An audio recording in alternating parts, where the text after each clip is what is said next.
no encontro passado, nós falamos sobre a lei da reencarnação, antes de começar, né? E nós temos também, em síntese, que o que encarna é a alma, que é o ser vivente propriamente dito, que faz a intermediação entre corpo e espírito.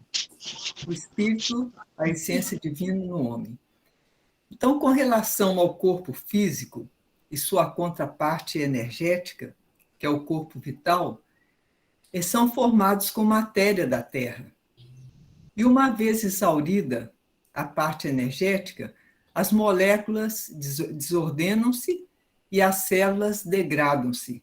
É a morte física. Então, hoje nós vamos conversar a respeito do mistério do corpo, nesse mistério relativo, né, ao corpo, que é o átomo permanente. Então, o corpo humano é estruturado de uma maneira miraculosa, por sua organização altamente inteligente. Tudo funciona como uma maravilhosa máquina, onde cada peça desempenha a sua função, em conexão com toda a estrutura. E pode-se interrogar, então, quem mantém o funcionamento desta extraordinária estrutura? A quem pertence o comando? Todos nós sabemos que não pode existir organização, no que quer que seja, sem um controle atualizado e atuante. Bilhões de células obedecem à coordenação desse comando invisível, mas que existe, inegavelmente. Cada célula tem o seu papel bem definido e desempenha a sua função, para que a complexa estrutura funcione a contento. Temos aí uma imagem, né? Quando, por qualquer motivo, as células fogem ao controle desse comando, o caos se estabelece e as células se tornam enfermas ou cancerosas. Segundo a ciência iniciática das idades, vale dizer, nessa época, a eubiose, a Sociedade Brasileira de Eubiose, o comando oculto de nosso universo celular está localizado num centro etérico do ventrículo esquerdo do coração, chamado de câmara de Kundalini. Este importante centro também é designado por ponto bindu, acho que é bindu ou bindu, deste centro de comando, é que partem as diversas energias que são distribuídas para todo o corpo. É na contraparte etérica do coração que se abriga o nosso corpo causal, que encerra no seu seio um poderoso átomo dotado de fantástica capacidade de inteligência, que o predispõe a comandar bilhões de células. Em virtude deste fato, é que se afirma ser o coração a fonte da vida. Mediante complexo e oculto processo iniciático, este centro oculto do coração pode atuar sobre o sangue das criaturas. Quando este fenômeno ocorre, toda a estrutura do sangue passa por uma transformação alquímica. Neste caso, o sangue passa a ser denominado de ojas, mudando inclusive de tonalidade, que passa a ser de cor amarela. Ojas é o tipo de sangue com que se faz o misterioso licor alcaeste, usado pelos avataras no ritual da Eucaristia, para acelerar a iluminação dos seus discípulos mais chegados. Informações mais precisas a respeito deste assunto ainda estão interditas pelas regras da grande fraternidade branca. Alguém teria algum comentário a respeito desse assunto? Até alguma contribuição, alguma forma, porque esse assunto é um assunto muito vasto, né? Se alguém quiser contribuir, falar alguma coisa, também está aberto. Boa tarde. eu gostaria de sugerir da gente ler o texto e eu, por exemplo, estou anotando aqui as coisas e depois, se tiver oportunidade da gente falar, a gente conversa. Porque eu imagino que o texto não deve ser muito longo, né? Ok. Então, os antigos iniciados gregos denominavam esse poderoso átomo primordial de nous, que é de natureza imortal e acompanha sempre a mesma mônada, através do encadeamento das encarnações. Então, falando ainda sobre o átomo físico permanente, quando o homem morre, seu corpo físico se desintegra, ficando deste corpo ainda o átomo físico permanente, onde ficam registrados todos os sucessos de sua vida recém-terminada, assim como de todas as outras anteriores.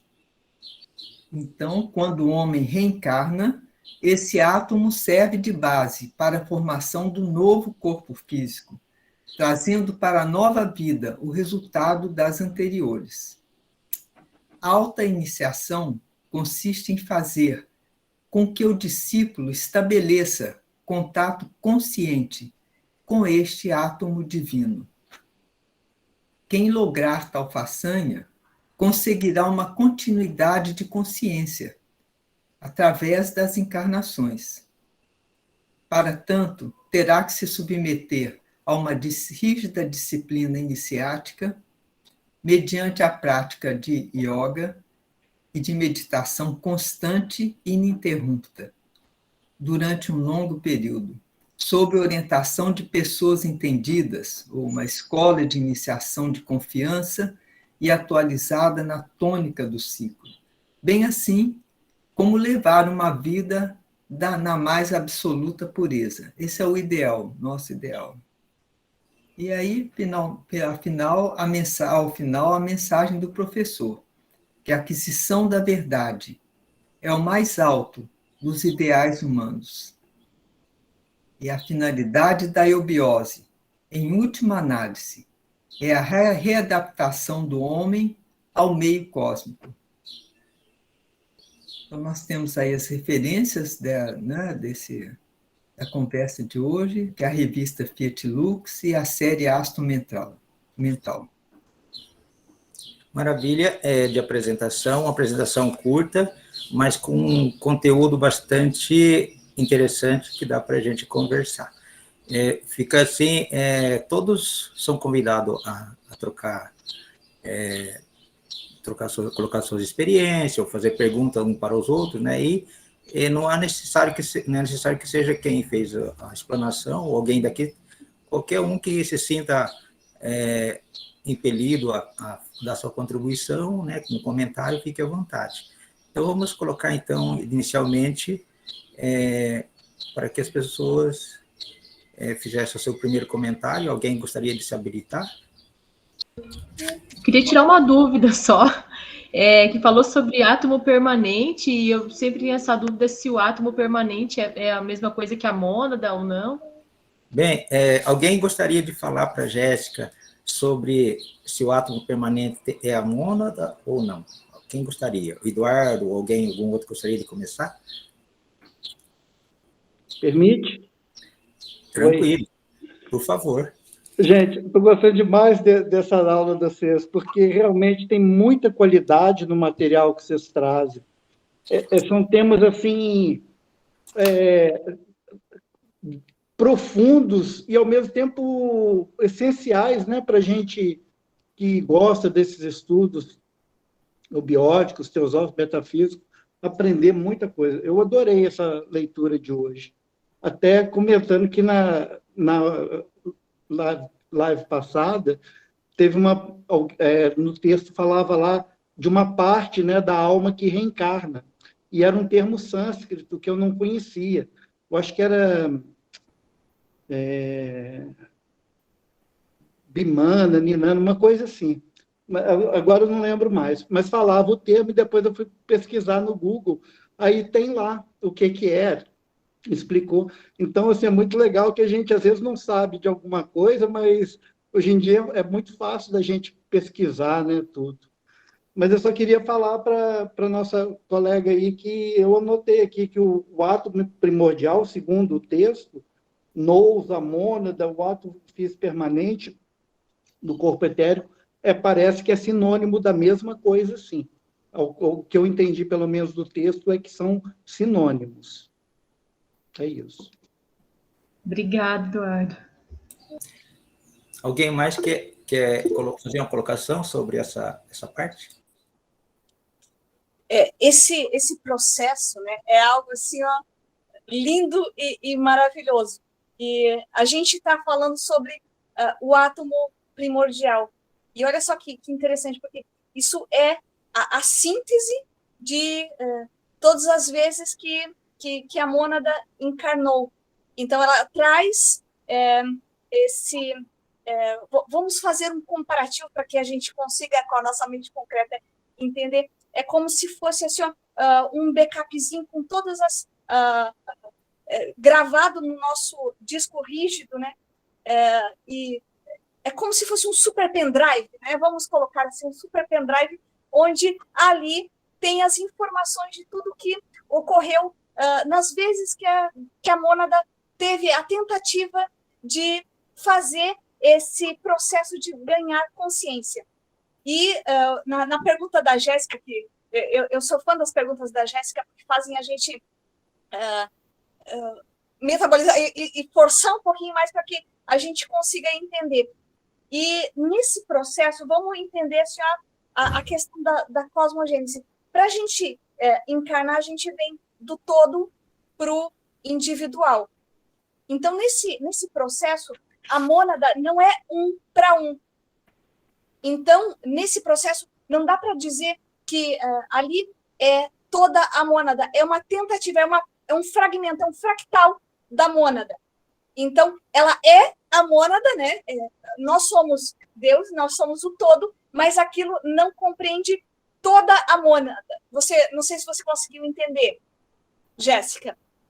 Se eu estou me fazendo entender, né? Porque é um assunto bem complexo. Então,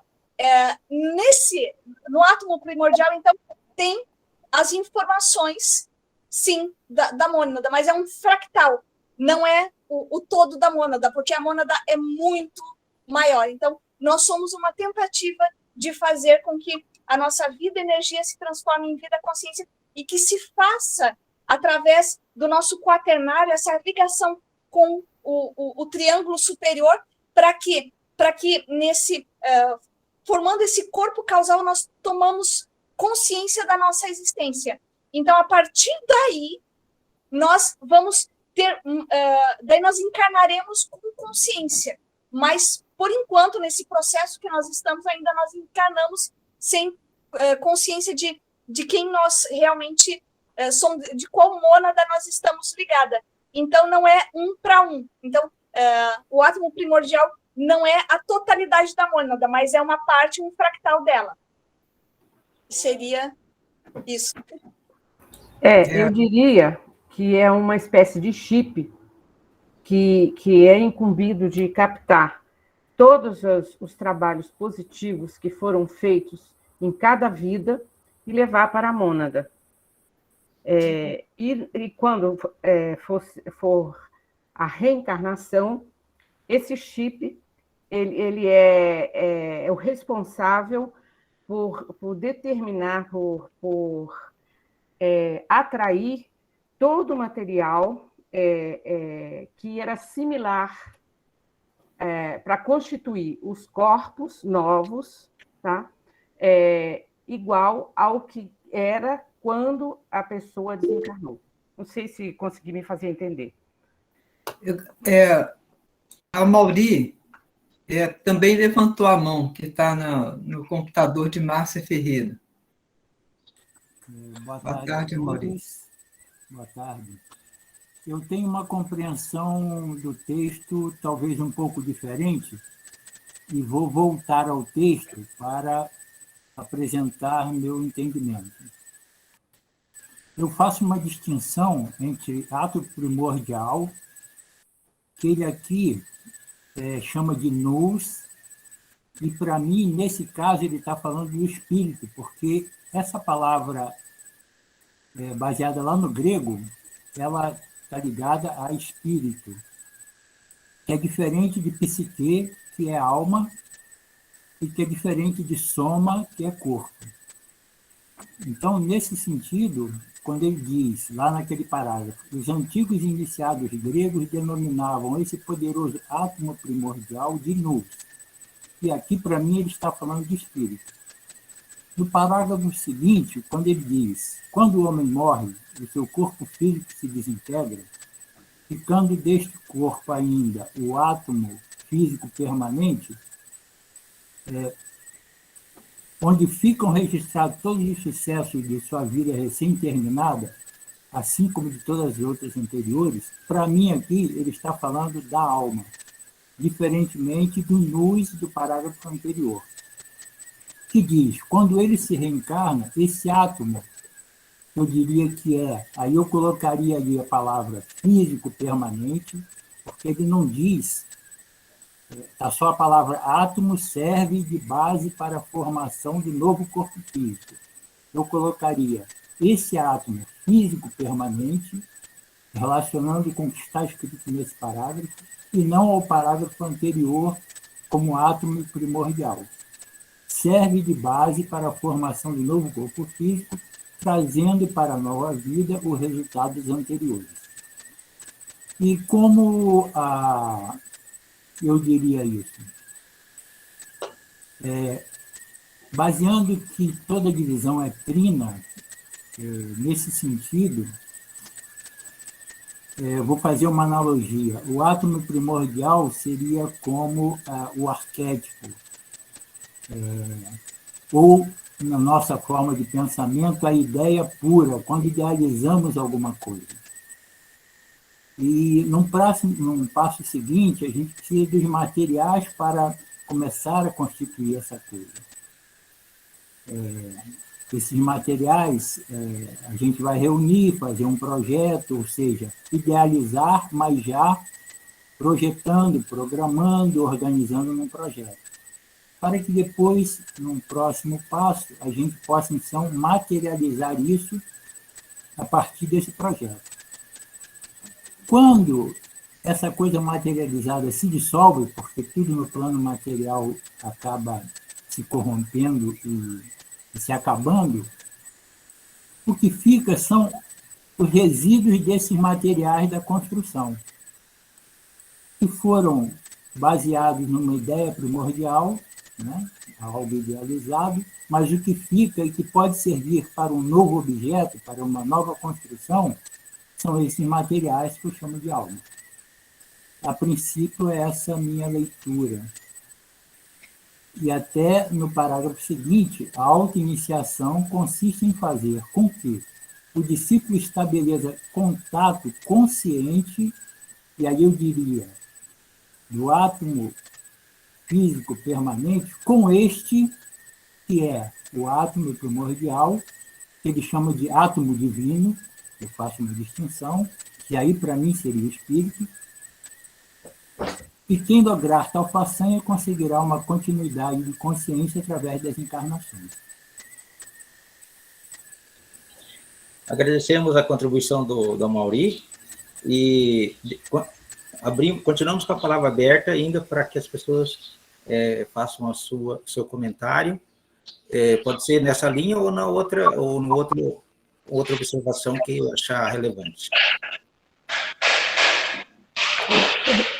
Eu gostaria de perguntar, de acordo com o que a gente estudou, né, o átomo primordial, ele ficaria ancorado, sei lá, guardado, entre aspas, no corpo causal, né?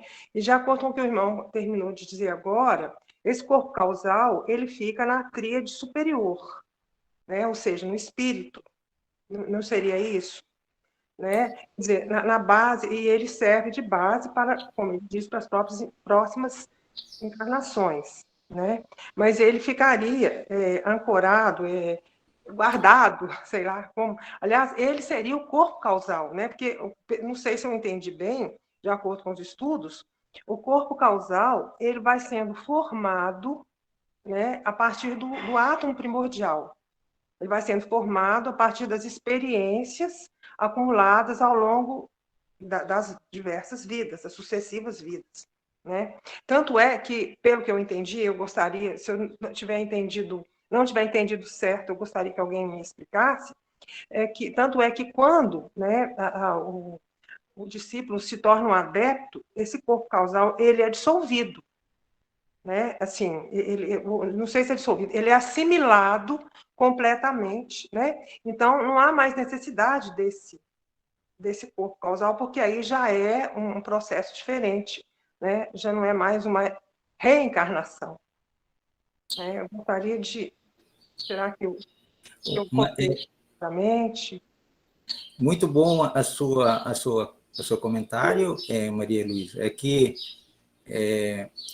a linha mesmo do raciocínio talvez já seria nessa abordagem que você fez aí. E daí essa também já vai de encontro com a pergunta que a Jéssica fez, de que a mônada, ela não é, ela parece ter uma similaridade, mas ela não é realmente o átomo permanente, né? A mônada seria a tríade superior no ser humano, vamos chamar assim, o espírito no ser humano. E esse átomo permanente é o que a gente conhece como corpo causal, que ainda os estudos assim são assim muito superficiais ainda, não é?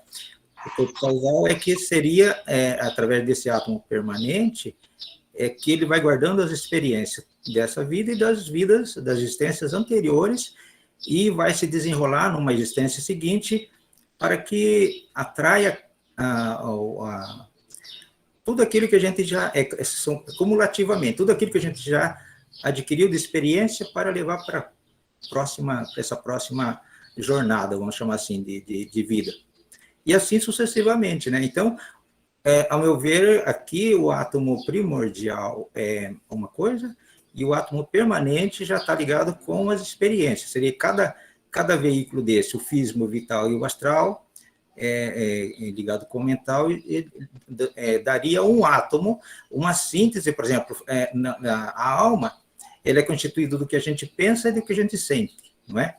Só que a gente não leva toda a experiência da alma para a vida seguinte, a gente leva a síntese daquilo que a gente vivenciou, e aí a gente, quando sai da experiência de vida, ela vai vivenciar isso aonde ela merecer, num determinado plano, cada um aí tem a sua maneira de ver, né?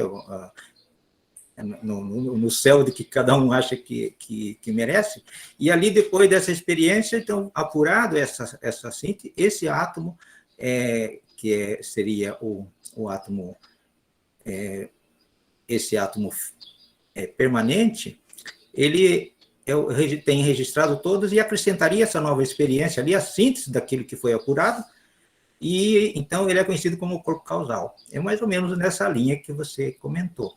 Então, quando chegar ao ponto que a pessoa se tornou um adepto, isso aí já não é necessário, porque daí o adepto já fundiu com o seu corpo superior, como o Mauri disse, que o átomo primordial já seria o próprio espírito, sim, né, a expressão da própria divindade como consciência cósmica, né? O Mauri também, acho que quer fazer mais algum comentário. Abrimos a palavra para ele outra vez. Sim, a Maria Luísa fez uma ligação com o corpo causal, e aí o que acontece? O texto ele não apresenta o setenário, ele apresenta somente o ternário, né? O corpo físico, o átomo permanente, que a gente identificou como alma, pelo menos é o que o texto apresenta, ao dizer que átomo divino é o que o grego chama de nous, e nous é espírito. Agora, quando a gente transpõe isso para o setenário, há muitas questões aí que a própria teosofia e os gregos lá em Platão, isso é muito discutível, quando a gente transpõe o ternário para o setenário. uma das visões é exatamente essa, que espírito seria o búdico e o átmico. O quinto corpo, que é o causal, ele faz a ponte entre esse ternário e os 4 corpos inferiores, chamados inferiores. Então, ele é uma ponte, ele é uma tacarana, né, que vai ligar com o mental concreto. Ele é chamado também de mental abstrato, né, causal, mental abstrato. Mas é ele que faz a ponte do espírito com a alma, que, transpondo para o ternário, seria o mental concreto e o corpo emocional. E depois nós teríamos o corpo físico e o seu duplo, né, que é chamado de duplo etérico, corpo vital, que esses se dissolvem à medida que a morte ocorre, levando as experiências para o mental concreto, e se a pessoa se desenvolveu bem, ela vai dissolver também. Com o tempo, se ela tem um estado de consciência bastante amplo, isso também deverá ser dissolvido para que ela entre no estado búdico, né, de vida contínua, plenamente consciente, não há mais a morte. Mas se ela guardou muitos apegos, muitas ligações, muitos vínculos com o mundo experiencial, emocional, físico, paixões, desejos, etc., isso vai proporcionar que volte a uma encarnação, né, chamada reencarnação, através do karma.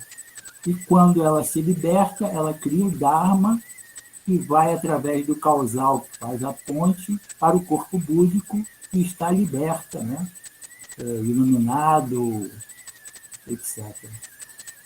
É só uma complementação dessa questão do trino para o séptuplo.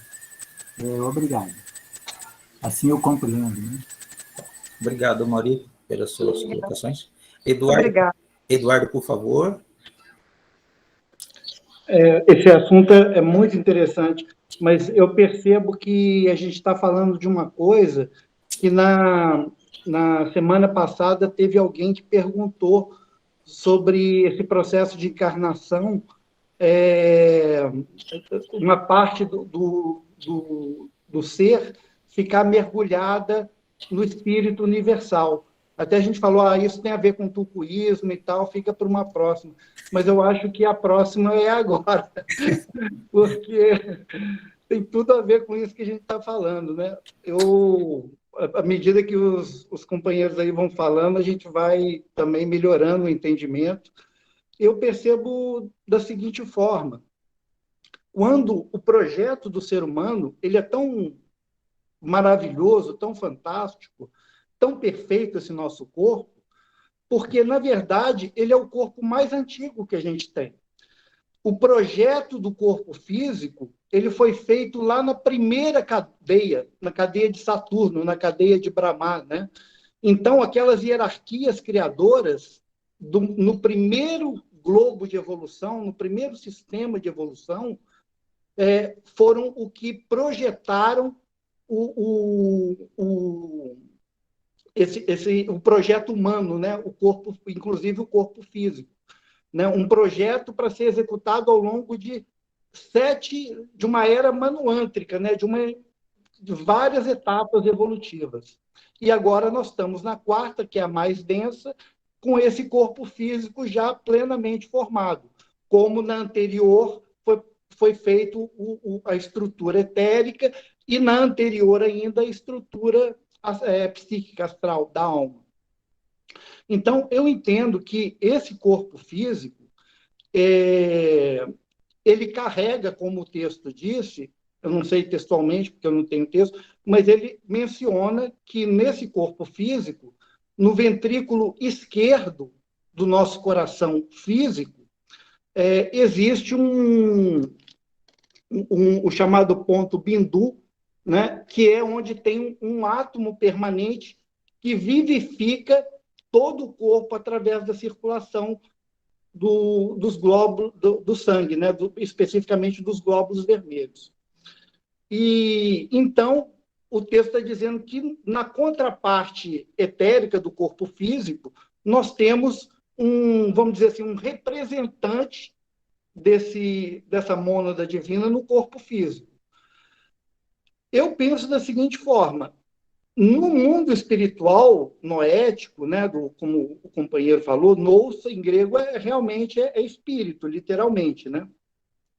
Então, no nosso corpo espiritual, vamos dizer assim, nós temos uma mônada.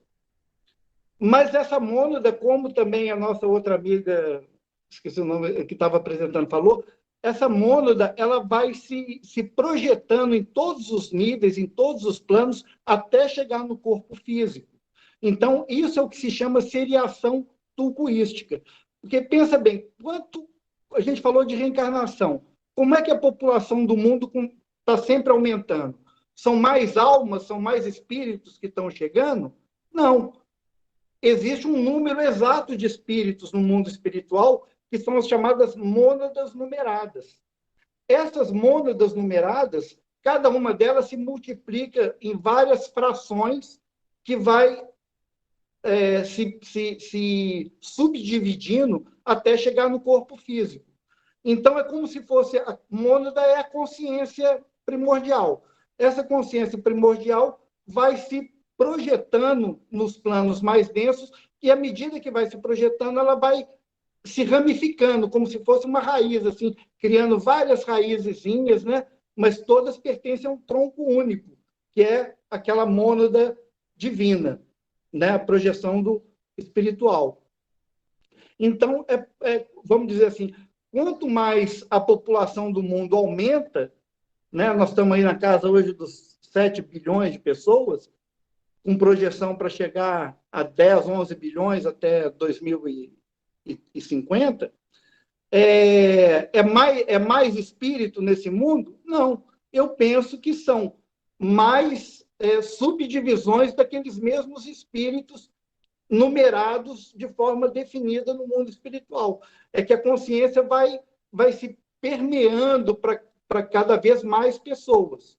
Então, da mesma maneira que no processo de descida vai se permeando, vai se subdividindo, as frações vão aumentando, no processo seguinte, da volta da matéria para o espírito, essas fontes vão se reunindo novamente. É por isso que uma mesma mônada, uma mesma consciência, pode estar vivendo através de muitos indivíduos. Às vezes, fulano e cicrano briga e tal, mas numa outra vida, vamos dizer assim, teoricamente, vai nascer no mesmo corpo, né? Nem na mesma família. O conflito passa a ser interno, né? Então, nós vivemos, né, como dizem muitos sábios, existe o Fernando Pessoa, o poeta, tem uma multidão dentro de mim. Né? Todos os sonhos do mundo estão em mim, porque, na essência, todos os seres humanos estão irmanados nessa fonte única, que são as mônadas primordiais.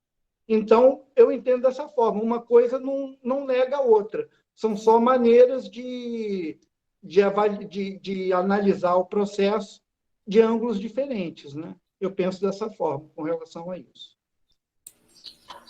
Muito interessante essa abordagem, porque é como se a gente pegasse o fio condutor e, nessa linha de raciocínio, a gente descobre o todo, porque tudo vai nos ligar. Então, não existe o outro, existe uma outra parte de nós mesmos. Muito interessante.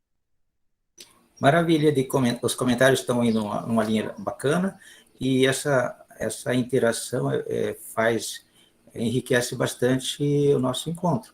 Vamos ouvir novamente, então, o Mauri, e depois vamos colocar à disposição de mais alguém.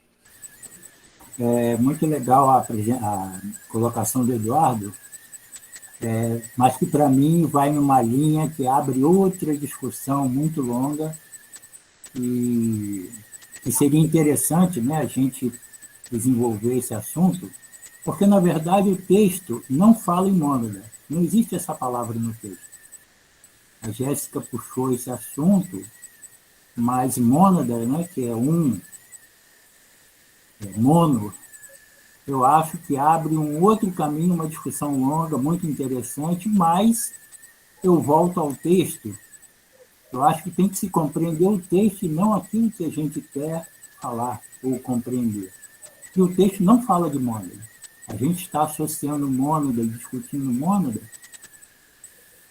e como colocar ela dentro desse texto, né? Agora, pegando o que o Eduardo falou no início, eu tinha pego o texto e feito uma consideração que fiz para mim, né? Mas como o Eduardo tocou nesse assunto da importância do corpo, eu vou, então, trocar com vocês, vou pegar o texto aqui. Lá no início, vou achar aqui, o texto diz o seguinte: o corpo humano é estruturado de uma maneira miraculosa por sua organização altamente inteligente. Tudo funciona como uma maravilhosa máquina. Então, eu desconsideraria essa expressão como uma maravilhosa máquina, porque está muito baseado na física tradicional, no mundo mecanicista, né? E que diz em seguida, onde cada peça desempenha a sua função em conexão com toda a estrutura. Eu trocaria essa expressão maravilhosa máquina por um organismo onde cada órgão desempenha a sua função muito bem estruturada, em sinergia, em sintonia.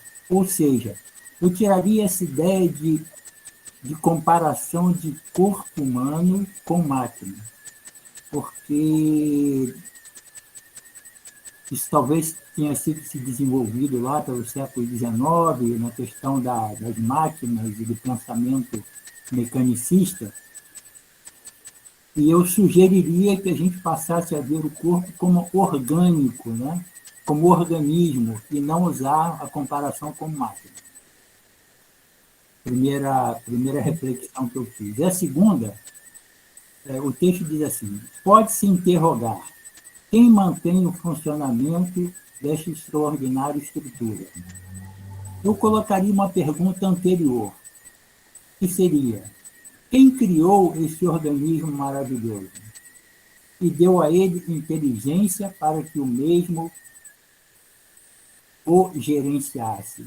Ou seja, vendo como organismo e entendendo que esse organismo maravilhoso foi criado por alguém e que deu a ele a inteligência de se autogerenciar, de ter livre-arbítrio, de decidir uma série de coisas. E isso faz com que a gente diferencie de máquina, porque máquina você cria uma, mas terá sempre que alguém estar controlando. E um organismo como o nosso, ele ganhou a liberdade e a inteligência própria para se autogerenciar, né? Então estaria ligado ao Criador. E depois as outras perguntas, quem mantém o funcionamento, que eu diria deste organismo, que seria a criação, né? E a terceira, a quem pertence o comando? Eu diria que comandos involuntários, sim, tem a ver com essa inteligência superior do Criador que comanda nossas ações involuntárias. Mas, ao mesmo tempo, ele deu a esse organismo um comando voluntário, porque nós também temos uma ação como criatura no comando desse corpo, né? Então, eu desmembraria essa interrogação em 3 questões, considerando a palavra organismo, colocando o Criador acima de todas as questões e entendendo que ele nos deu essa condição de inteligência para gerenciar esse próprio organismo em parte. Essa é a minha reflexão. Ok, Mari, obrigado. O Vicente, gostaria de falar alguma coisa? Fique à vontade. Olá, meus amigos, tudo bom?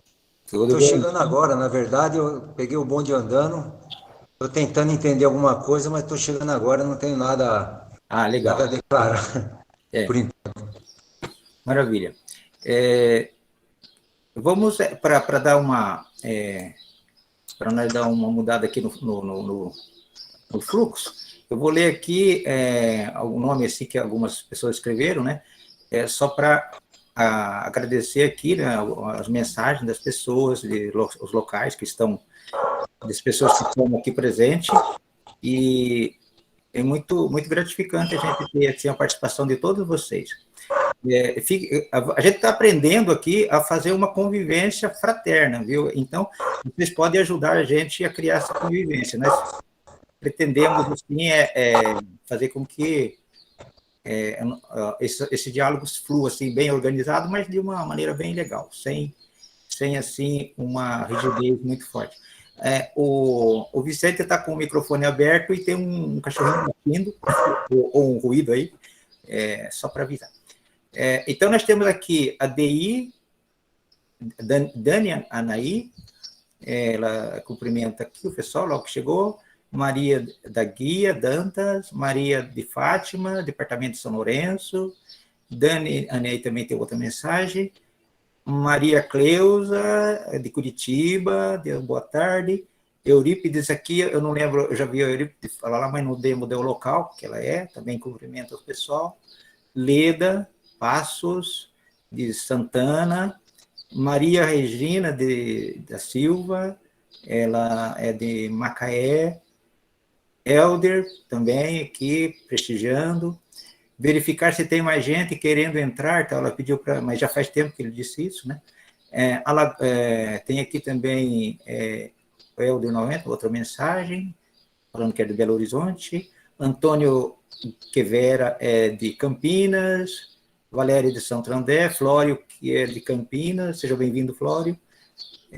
Maria da Guia está falando que estava sem som. José Antônio está... acho que já foi a mensagem para que estava sem som. Gessiane Dias tem nos ajudado lá no grupo que ela tem também, se a Gessiane quiser fazer uso da palavra, fique à vontade, a divulgar também o encontro. José Antônio Quevera, Elvira, aí, amados irmãos, sempre boa tarde, Departamento do Rio, tal, Centro, Neide, Departamento de Sumaré, São Paulo, boa tarde a todos, ela disse, Marileide, de São Paulo, excelente texto, diz aqui o Helder novamente, Eurípides diz aqui, ótima conversa, boa tarde a todos, e Tiane diz Feliz Natal para todos, e assim vai, Elvira, gratidão, etc. Então, voltemos agora, depois dessa descontração, voltemos aí, eu gostaria de que alguém aí da UBIOSE conseguisse comentar um pouquinho sobre o OJA. Alguém se habilitaria? Por favor, Eduardo. Então, porque isso aí, desculpe, mas é um tema que eu gosto muito, é um termo da medicina ayurvédica, né? Eu desconfiei que você gostava dele. E a primeira vez que eu ouvi falar de Ojas foi realmente na Eubiose, no livro Verdadeiro Caminho da Iniciação, no Verdadeiro Caminho, não, nos Mistérios do Sexo. Só que na época não tinha esse livro ainda, mas tinha uns pedaços dele publicados em Dharana. Uma Dharana de 69 trazia os capítulos onde o professor fala de Ojas. Bom, e segundo o que o texto falou, o Ojas é a contraparte etérica do sangue. Mas, na medicina ayurvédica, eles trabalham com Ojas e o contrário do Ojas, que é o Ama, A-M-A. Então, o Ojas, quando ele não é, vamos dizer, quando existe uma série de atividades, coisas que a gente pode fazer no corpo físico, desde alimentação ou desregramentos de diversos níveis, que prejudicam o Ojas. Vamos dizer assim, para usar uma linguagem bioquímica, ele oxida o Ojas, enferruja o Ojas. E esse Ojas enferrujado vira Ama, que no diagnóstico da medicina ayurvédica é aquela saburra branca que fica na língua pela manhã. Então, os médicos todos fazem muito diagnóstico pela língua, né? Todos eles falam, mostra a língua. Porque a língua realmente é um órgão, é um músculo que revela muito do que está acontecendo no corpo todo do ser humano. Então, o ógeos é essa contraparte sutil que circula no corpo etérico. Da mesma forma que o sangue circula no corpo físico, o ógeos é o fluido vital que circula no corpo etérico, vivificando todos os órgãos do corpo etérico, que, ao contrário do físico, são dinâmicos. Aqui a gente tem um coração parado na caixa torácica, o pulmão, o fígado, né, o cérebro na cabeça, mas no corpo etérico não. No corpo etérico, todos esses órgãos são energias dinâmicas que estão circulando por todo o corpo. E o fluido que vivifica esses órgãos é chamado ógeos na medicina ayurvédica. Isso é um princípio. Então, era esse o comentário que eu tinha para fazer. Mas só para aproveitar, eu adorei que o amigo, desculpa, não está aparecendo o nome dele, fez essa crítica do nome, falar de um corpo físico, como é que ele falou? Mecanismo, né? Máquina. Eu também tive a mesma antipatia com isso aí, eu também não gostei. Eu achei muito legal você ter chamado essa atenção, porque é um conceito realmente do século XIX e a gente vai repetindo isso assim, automaticamente, né? Mas não é uma máquina, é um órgão, né? Todo um ecossistema de complexidade e grandiosidade inconcebível, né? Então, realmente, é muito legal isso. Agora, também, só para concluir a questão da mônada e do átomo permanente, realmente, eu não lembro se falou ou não no texto, mas a gente pode entender, se fosse num diagrama, assim, que eu não gosto muito de diagramas, mas se fosse para traduzir mônada e átomo permanente numa imagem, a gente poderia considerar a mônada como um globo ou um círculo e o átomo permanente como o centro ou um ponto no centro desse círculo, que é o bija, a semente, né? Que sintetiza o potencial daquilo que pode ser expresso na forma de mônada. Não só isso. Ok. Por favor, aí, Amaury, pode levantar a mão novamente. Sobre hoje, né, que o Eduardo já explanou muito bem uma parte, também tem um pouquinho de conhecimento sobre o assunto, e lembrar sempre também de uma trindade, né? Na medicina ayurvédica, você tem 3 naturezas, né, ou 3 princípios que circulam no nosso corpo, né? Que são Vata, Pitta e Kapha. Esse Vata, Pitta e Kapha, eles reúnem a natureza dos 5 elementos que a gente conhece no Ocidente, sendo que o Vata é o etérico com o ar, o Pitta é o fogo com ar e o Kapha seria a terra e água. A natureza do Ojas, que aí é uma trindade que na medicina ayurvédica é chamada de superior, ou seja, para além de Vata, Pitta e Kapha, você tem uma natureza mais sutil, como se fosse um tattva, né? Numa linguagem do sânscrito, que inclui o Ojas, que é Prana, Ojas e Tejas. E o Ojas está ligado, dentro da medicina, a uma natureza do Kapha, que é água e terra. E se diz que quando você favorece esse princípio, você dá mais vitalidade ao organismo. E eles recomendam, pelo menos lá onde eu estudei, o uso muito do ghee, que é a manteiga clarificada, né? Para favorecer a circulação do teia. Se usa muito na medicina lá, nos hospitais. Agora, interessante, porque esse assunto que foi apresentado no texto, eu desconheço. O sangue se tornar amarelo, etc. Eu acho que é um parágrafo extremamente complexo, que merecia, talvez, um estudo mais aprofundado.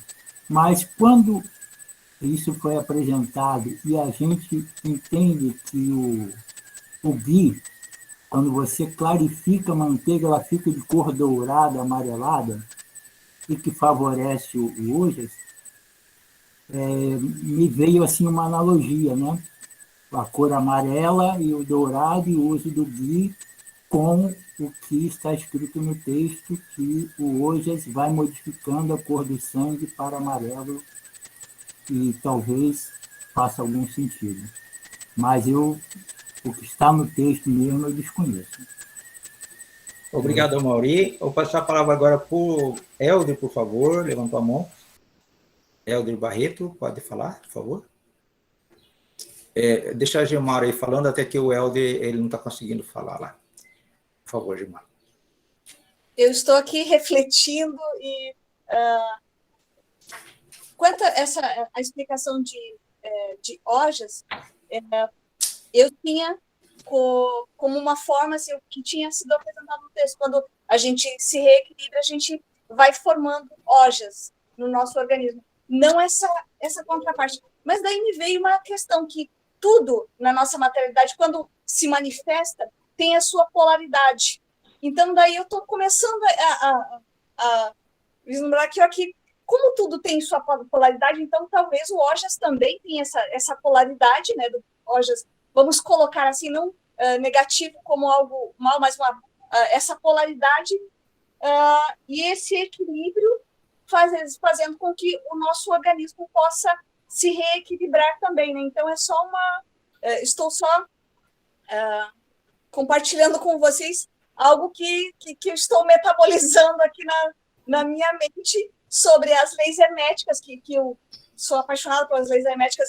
Eu tento trazer assim, a cada minuto da minha vida, no nosso teatro da vida, né? Pegar o que aprende na escola, colocar no dia a dia, fazer essa metabolização. E é maravilhoso, porque você encontra em tudo daí, né? Você vê a sincronicidade, vê tudo que você está tentando vislumbrar, parece que o universo diz, entenda, tá aqui, é essa parte aqui que você não estava conseguindo entender. E entender no nosso dia a dia é maravilhoso. Então, eu estou fazendo esse exercício e eu queria saber assim, a opinião de outras pessoas aqui, dos nossos irmãos aqui, sobre essa questão dessa polaridade de Ojas, que agora isso trouxe uma nova luz sobre aquilo que eu pensava. Então, muito obrigada pelas reflexões. Ok, Gilmar,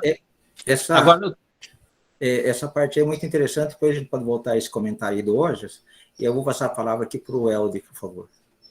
Agora eu consegui conectar através do celular. Eu não sei se o som para você está bom. Está sim. Tá.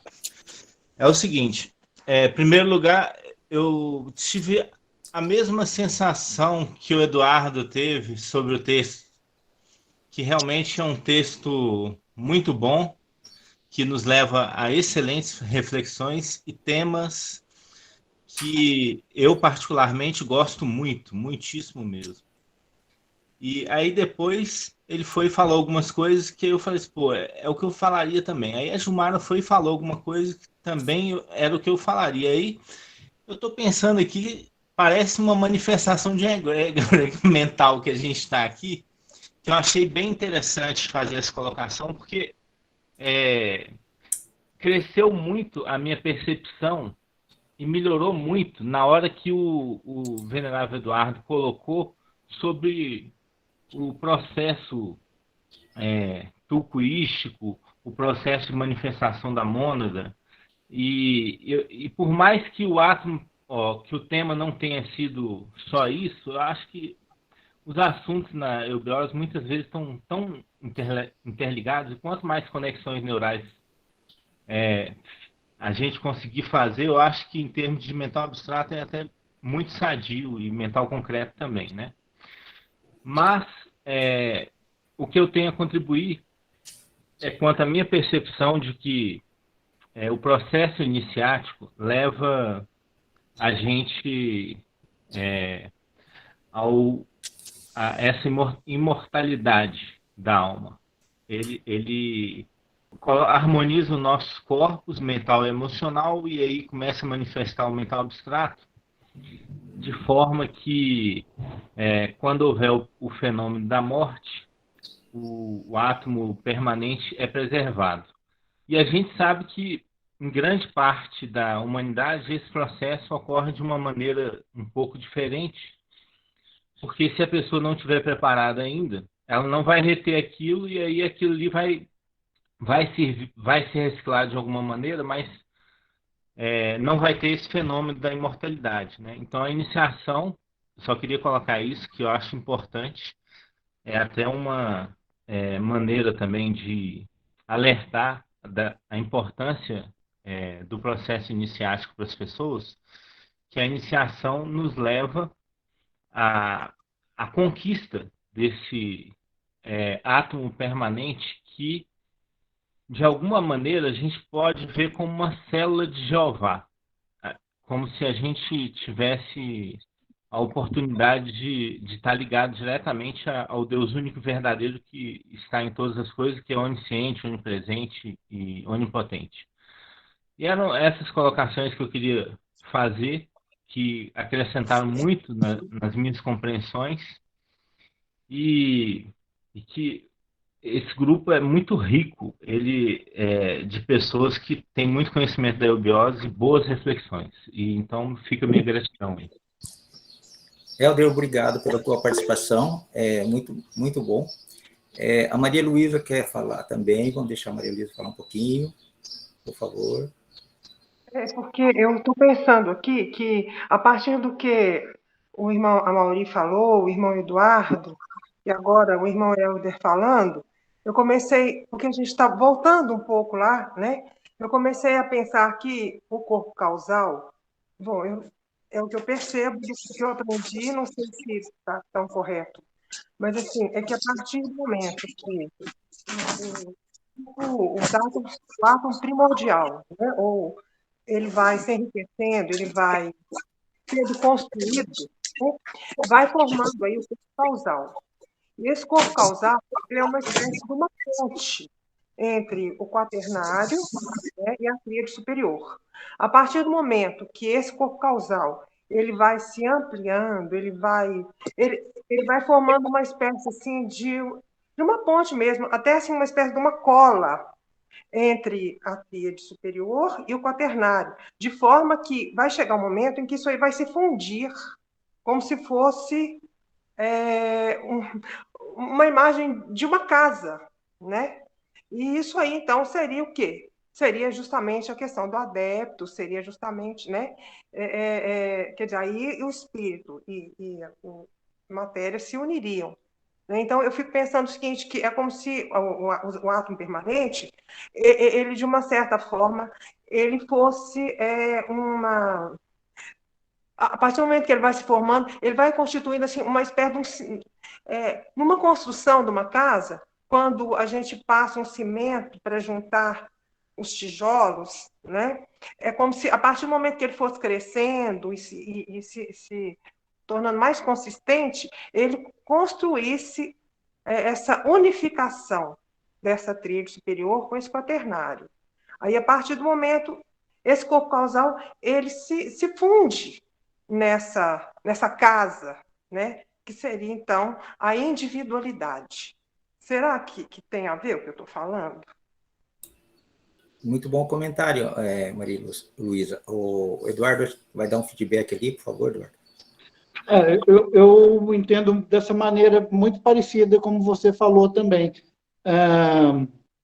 O corpo astral, o corpo causal, na verdade, a gente tem essa tradição de chamar esses membros, essas vestes, esses órgãos, esses sistemas de corpo. Mas, na verdade, eles são muito mais sistemas do que corpos. Eles são corpos no sentido de um sistema completo em si mesmo, mas interagindo com os outros corpos também. Então, da mesma maneira que a gente pode falar do corpo mitral, que é o coração, mas o corpo mitral do coração não funciona sem o aparelho cardiorrespiratório, o sistema venoso e tal. Então, na verdade, a nível de mental concreto, a gente costuma compartimentar as coisas, pôr cada uma numa prateleirinha com um rótulozinho, mas a realidade mesmo, são representações. A realidade não é assim, a realidade é uma estrutura única com várias instâncias de funcionamento independente e interdependente, né? Então, o corpo causal, eu vejo que, quando, por exemplo, a palavra eubiose, né? Eubiose. A palavra eu é uma palavra que a gente só se usa para se referir a si próprio, né? A gente não chama nada de eu. Eu é só eu. Quando a gente fala eu, e geralmente se a gente acompanhar espontaneamente, a gente vai levar a mão direita, o canhoto à esquerda no peito, a gente põe a mão eu. É tão evidente que a gente está se referindo a si próprio e localizando esse si próprio naquela câmara do ventrículo esquerdo do coração. A gente faz isso, mesmo sem saber de nada disso, a gente faz intuitivamente isso, porque é uma realidade. Então, assim, quando eu, pelo menos, penso em termos de corpo causal, como a síntese daquilo que eu sou, o estado em que eu cheguei na minha evolução, no meu processo evolutivo. Então, ao mesmo tempo que é uma coisa que remete à minha própria individualidade, ela está em conexão com o todo, com a centelha divina, com o cosmos, com o Adam Kadium, com a totalidade das coisas. Alguém falou que podia pensar nisso como uma ponte, um mantacarana. Pode, sim, pensar nisso. Como, vamos dizer assim, o pescoço que liga a cabeça ao tórax vamos dizer assim, podia ser, numa analogia com o corpo físico, ser pensado com esse corpo causal, onde a gente tem o quinto chakra, né, que é o da inteligência abstrata, né, e de todas essas correlações que a gente faz. Então, o corpo causal é como se fosse o nosso próprio espírito, ou uma síntese disso. Às vezes a gente usa palavras diferentes para designar uma mesma coisa, dependendo do ambiente onde a gente esteja, né? Ou do assunto que a gente esteja tratando. Agora, eu acho, uma coisa também que eu achei super legal foi o que o Helder falou. Na verdade, é muito gostoso a gente conversar dessas coisas todas, para quem gosta e tal, esse aspecto de inteligível. Mas o que interessa mesmo é a iniciação. E iniciação, o que é? É um processo que você vai iniciar. A gente fala iniciação artística, iniciação científica. Eu participei num projeto na faculdade de iniciação científica. Ele está começando um processo de familiaridade com aquele mundo da ciência, né? Ou da arte e tal. E iniciação espiritual, que é isso que a gente faz nas escolas iniciáticas, a gente começa a se familiarizar com esses conceitos, mas o objetivo é um só, é a gente se tornar identificar a nossa consciência, o nosso eu, com essa consciência divina. Né? Por isso que tem aquela famosa frase dos yogis que o professor fala muito, Tati Tuan, assim, eu sou aquilo. Eu já não sou o Eduardo, o filho de fulano, que tem a profissão tal, que nasceu em tal lugar, que tem o CPF tal. A minha identidade é cósmica, é o meu eu universal, é o meu eu causal. Da mesma forma que o corpo causal forma esse quaternário, ele também é formado de dentro para fora por aquela tríade superior. Então, Atman, Budi, Manas é como se fosse o centro, a essência, o miolo do corpo causal. Assim como o corpo causal é esse miolo do nosso quaternário inferior e forma esse quaternário. Eu tenho esse entendimento. Então, o importante mesmo é a gente trabalhar no sentido da nossa consciência, se identificar não mais com o pensamento coletivo da época, da política, da ciência, da egrégora, do clube, ou até mesmo das escolas iniciais. É se identificar com essa essência divina que fez eu existir e que é a razão pela qual eu existo. Isso é o que interessa. A única coisa que interessa é isso. E quando você faz isso num primeiro estágio, de maneira estável, isso é o primeiro grau do adeptado. que é a identificação com o seu próprio Deus interno. Que Neubiose, Dona Helena, professor, todo mundo sempre falou, procura o seu eu interno, o seu ser 100%. Isso é o que interessa. Né? Mesmo sem conhecimento nenhum de teosofia, a gente pode fazer isso. Né? Esse Cristo interno, que é o que interessa para a gente deixar de ser uma história biográfica para a gente ser essa essência divina que nasceu com um propósito divino. Então, na eubiose, a gente tem a oportunidade de ascender a esse primeiro grau e até mais do que isso, a chegar ao 4º grau, que é o que aquela faixa branca, né, de Arhat. Arhat é o 4º grau budista, onde você não é mais você. Você é um representante da mônada da vida universal. Então, isso é um direito, é um potencial. Agora, cada um vai ter que trabalhar individualmente, né? A iniciação é para todos, o conhecimento, a participação, mas a realização é pessoal. Então, isso, como o Helder falou, é o que interessa. É isso. Obrigado, Eduardo. Enquanto a ideia está fresca ali, da analogia que a Maria fez sobre a casa, o nosso quaternário, então, nosso corpo físico, nosso corpo vital, nosso corpo astral, nossa mente concreta. Então, nosso quaternário, e ela colocou, e na nossa escola de iniciação, a gente tem sempre essa analogia, aquele triângulo, daí colocou como telhado a casa, né? E é muito interessante, depois o Eduardo coloca como o eu aqui, e eu adorei essa analogia, porque isso remete a uma questão assim, de você tornar a ambientação, você fazer o Antahkarana, fazer essa ligação entre o quaternário e o ternário superior, e daí você habita, você como se fosse agora é a morada, ali é o lar onde o espírito pode habitar, que seria aqui. Eu achei isso assim, primoroso, eu adorei essa colocação. Deixa você quer que eu leia só um pouquinho mensagem do chat, que eu estou no celular aqui, né, do Helder, né? No processo iniciático, a música, que são, só um pouquinho que aqui está, que são os mantras, os símbolos, que expressam verdades universais, a ritualística, os conhecimentos, as emoções, melhor trabalhados, só que agora aqui...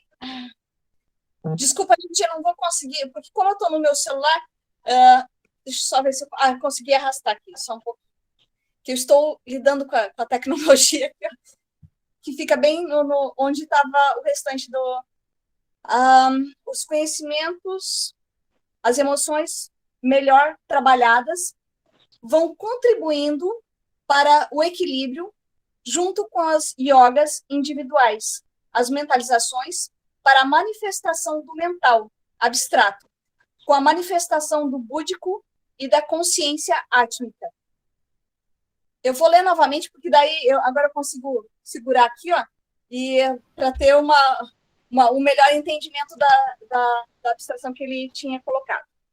No processo iniciático, a música, que são os mantras, os símbolos, que expressam verdades universais, a ritualística, os conhecimentos, as emoções melhor trabalhadas vão contribuindo para o equilíbrio, junto com as yogas individuais, as mentalizações, para a manifestação do mental abstrato, com a manifestação do búdico e da consciência átmica. É justamente esse processo que o professor deixou tão primoroso, ele foi asfaltando o nosso processo aqui, ele deixou isso como nossa herança, né? E nós, na escola iniciática, colocando isso em prática, como ele citou, todos esses... são processos que vão fazendo esse metabolismo entre todas essas, tanto os yogas quanto os estudos, as mentalizações, né? Vão fazendo com que haja a questão do corpo abstrato e também ligando o búdico e o átmico, né?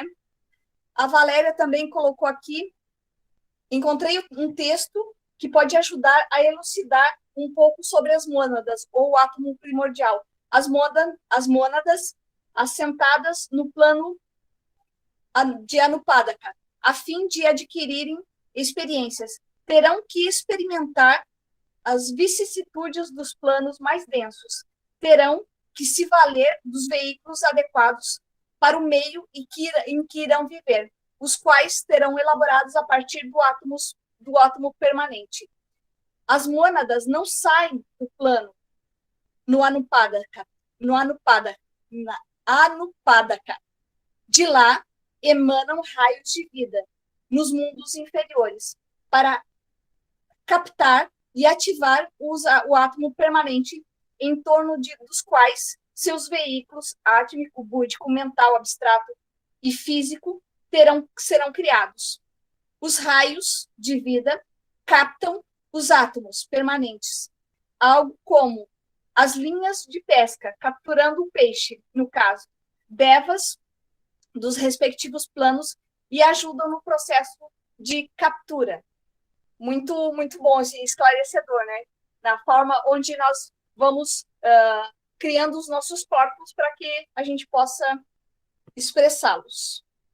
Maravilha, os comentários muito enriquecedores, né?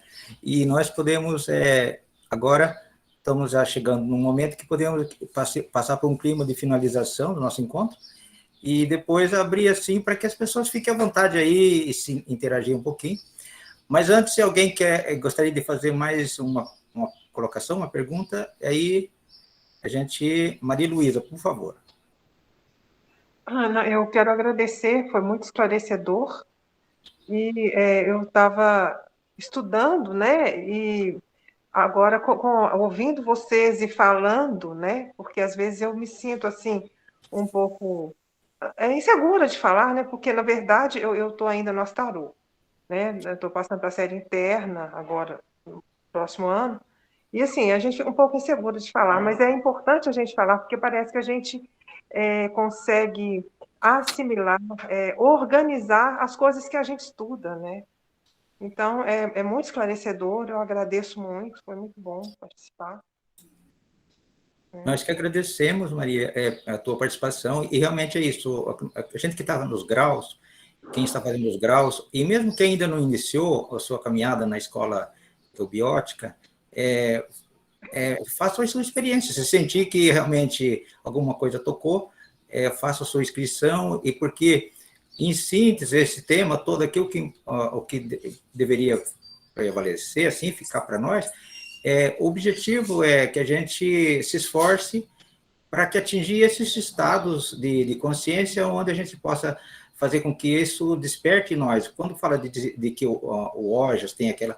O Oja, ele vai acontecer se a gente fizer o trabalho, né? Se a gente fizer um trabalho para que os nossos veículos, que nós vamos sendo trabalhados, eles façam a transmutação, é uma alquimia interior, né? A evolução, a iniciação, é um processo alquímico voluntário. Nós vamos pegando o que nós pensamos, sentimos, nossos conhecimentos, e vamos mexendo com eles, vamos fazendo as misturas, tirando aquilo que não serve e deixando aquilo que serve. É isso para isso que serve o nosso corpo causal. O corpo causal é para selecionar aquilo que vai ficar perene, aquilo que vai fazer parte, que vai poder ligar com a nossa essência superior. Chamemos ela como quer que seja, isso que vai importar. O trabalho que a gente tem que fazer de transmutação, né? Superação e por fim, a metástase. Eu gostaria agora de passar a palavra para a Márcia, para ela fazer usar a palavra e depois fazer assim a sua finalização do encontro. E aí a gente deixa em aberto para que as pessoas também façam suas despedidas e comentários assim à vontade. Eu gostaria, antes de ouvir o que o Amaury tem a complementar, porque ele também levantou a mão, né? Para a gente fechar, não sei. Em relação ao que a Maria Luísa perguntou, e que o Eduardo já fez uma explanação, mas eu gostaria de colocar meu ponto de vista sobre isso, Porque quando a gente divide, ou fala das 7 vestes, né? Falamos de corpos, e o Eduardo já colocou muito bem, a gente fala de corpo, mas não é bem um corpo. Eu gostaria de passar uma visão que eu sempre alimento, e falando isso eu quero fortalecer, porque a nossa tendência é sempre ver isso com uma analogia no plano material. Então, a gente fala de 7 corpos, 7 vestes, 7 níveis, 7 planos, e a gente vê como uma escada, ou vê como uma pirâmide, ou vê como alguma coisa que vai de baixo para cima, e sempre em 2 dimensões, como se uma coisa estivesse separada da outra. E eu não vejo assim. Eu sinto e experimento algo tridimensional, não bidimensional. E não como uma escada ou como uma pirâmide em que os graus estão distintos um do outro separadamente. Mas eu chamarei de uma rede, onde cada ponto toca todos os pontos. E colocando um ponto de tridimensionalidade, são esferas que, quando a emanação divina liberou a vida, ela deixou todas as esferas prontas. Já está tudo pronto sempre, desde o começo. O que acontece é que no desenvolvimento vai havendo as etapas do desenvolvimento, os momentos certos de cada coisa, vai havendo uma caminhada para que cada etapa dessa vá se cumprindo, mas o destino já está pronto e a finalidade é uma só. E o que eu quero dizer com isso? Que nós, seres humanos, com as nossas, vamos usar a palavra vestes, como esferas que se interpenetram, não estão distintas uma da outra.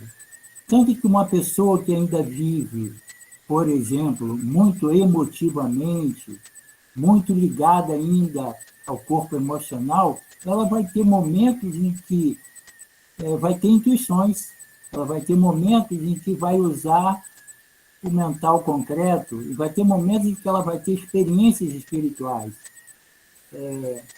Ou alguém que é muito racional, que usa muito mental concreto, vai ter momentos em que ele também vai experimentar insights com seu corpo divino. Ou seja, as coisas não estão separadas como se fosse uma escadinha em que cada degrau não tem nada a ver com o outro, mas uma teia, uma rede, onde um ponto tocado ele pode ativar outros níveis, né?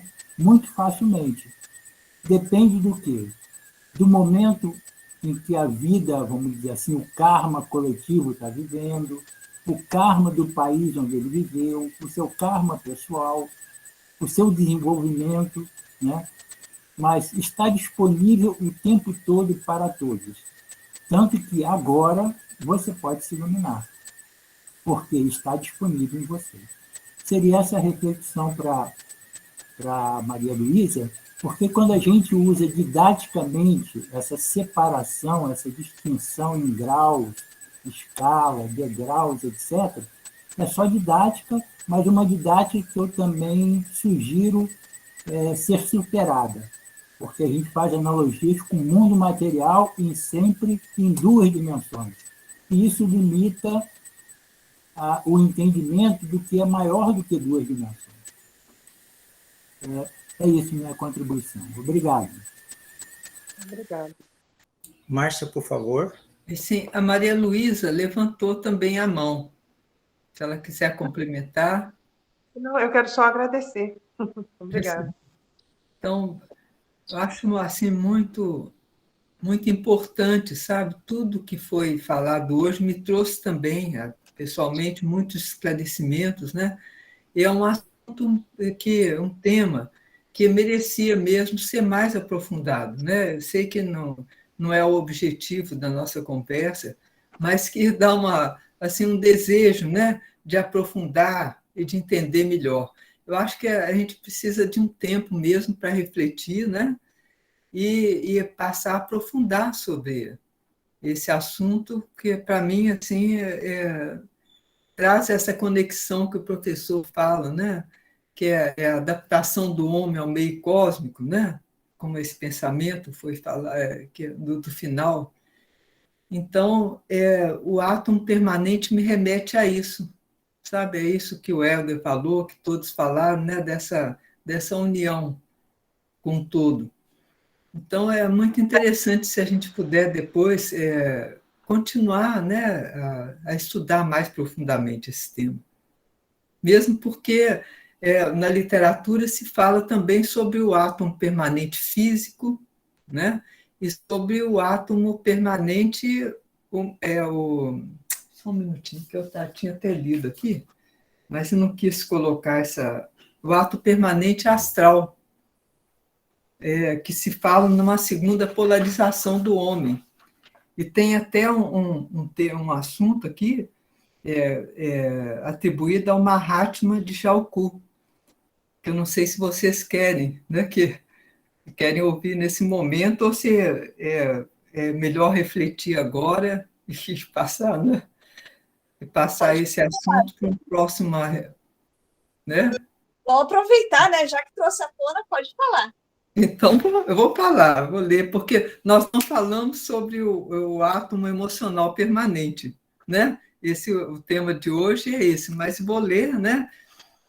Então, ele fala na polarização, na segunda polarização do homem. A primeira, que seria com o átomo físico permanente. E a segunda polarização, que depois de atingir determinada curva da evolução da polarização no físico, a consciência começou a despertar para o corpo emocional. Então, ele diz que a polarização centrou-se no átomo permanente astral, cujo fenômeno provocou um aumento de luz interno no interior dos seres. Nessa fase, já com 2 átomos permanentes ativados. Então, assim se expressou o Mahatma de Jalku, atribuído a ele. A polarização acha-se agora no átomo emocional permanente, mas, quando este ponto de desenvolvimento é alcançado, uma luz atua entre os 2 átomos que tenham conhecido a polarização, o emocional e o físico. O que procuro trazer à baila nesse estágio é que a unidade mental não conheceu a força da polarização. A emotividade a detém. E o resultado é uma completa diferença dentro da periferia do próprio átomo. As combinações eletrônicas que compõem o átomo, que tenha sofrido polarização, são agrupadas numa forma geométrica diferente daquelas que ainda não experimentaram o processo. É o efeito da vida do ego, atuando na matéria do átomo e causando várias aproximações e diferenciações desconhecidas no átomo polarizado. O assunto é obtuso, ele diz, deve ser obtuso e complexo.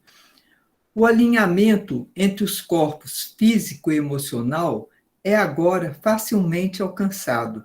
O problema é alinhar ambos com o corpo mental e, mais tarde, com os corpos egóicos. Então, fica aí um texto também para reflexão, né? Muito bom, Márcia, essa leitura aí vai deixar a cabeça assim com vontade de ir atrás de mais coisas, né?